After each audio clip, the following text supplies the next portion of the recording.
And welcome back to Comic Frontline, everybody. I am Brant Fowler, aka the Gonzogoose, back with you for another Futures in review. This time, it's the New 52 Futures in issue number 20. Last week's issue that came out on the 17th.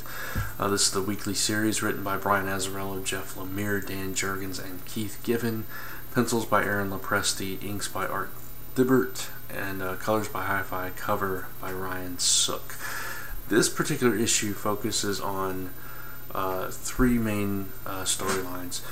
There's the Tim Drake storyline. There's the what happened to Batman, Terrific storyline, and there's the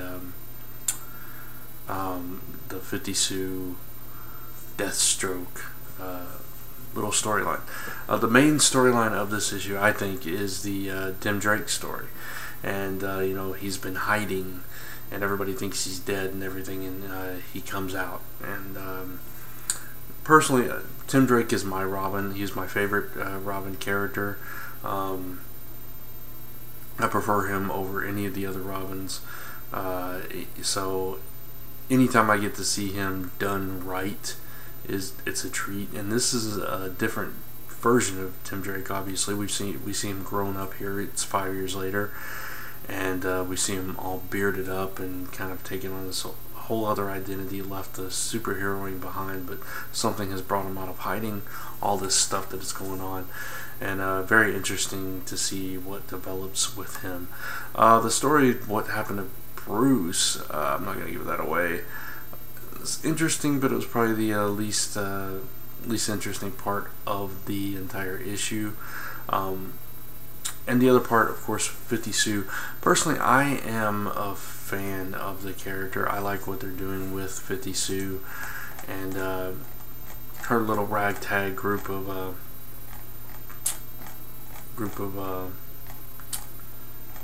I don't know what you call them, because it's villains and heroes, whatever she's got, and she's got some kind of control over Brother Eye and all this stuff. But she's kind of taken a liking to Cole, aka Grifter, and Deathstroke, and she's got them both kind of under her thumb. She keeps them locked up, and she's got some agreement for Brother Eye not to kill them and or assimilate them or anything.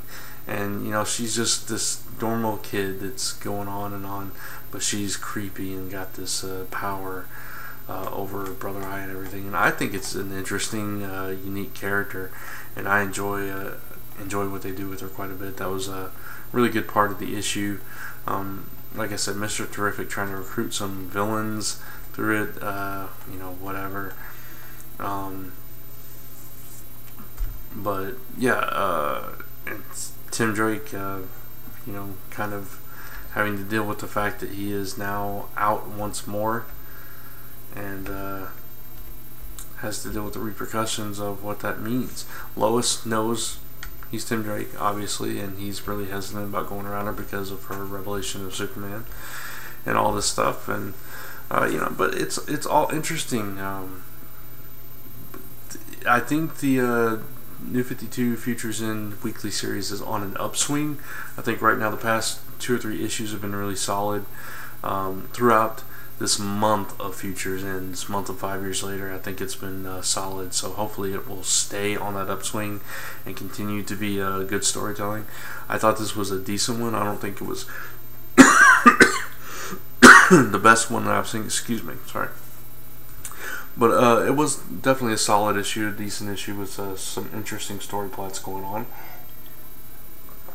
And I want to see these particular storylines develop, so we'll see what happens. Before this issue, I'm going to give it a 3.5 out of 5 for New 52 Futures in issue number 20. Thanks for checking out this review, and check out all the other Futures in reviews as we're entering the last week. Videos will probably start going up today for this week's last run of Futures in one-shots. Of course, we'll continue reviewing the weekly series, I'm sure, at least on the live show. Check out all the other content we have on the channel. Check out comicfrontline.com, comicrelated.com, where you can find a hub for all things Futures in, and zone4podcast.com. And till next time, thanks for watching, and I'll see you in the next video.